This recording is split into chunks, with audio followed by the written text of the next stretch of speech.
2023 жылы жергиликтүү деңгээлде кызматтарды жакшыртуу боюнча долбоор жазып, ошо Маймак айыл өкмөтү биз 300 000 сомго өкмөтү тарабынан ал акча каржыланып, ошол акчага бизге зарыл болгон ошо спорт аянтчага машыгуучу тренажерлорду алдык.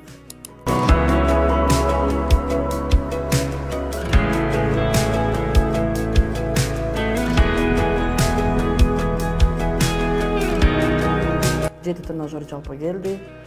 Буга чейин фокус топтордун лидерлери менен аялдар кеңеши, аксакалдар кеңеши да катышып эме кылышып атты.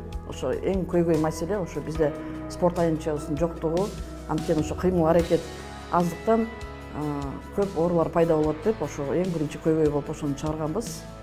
Азыр Кудайга шүгүр, азыр жакшы спорт комплекс болуп, азыр элдер барып машыгышып атат.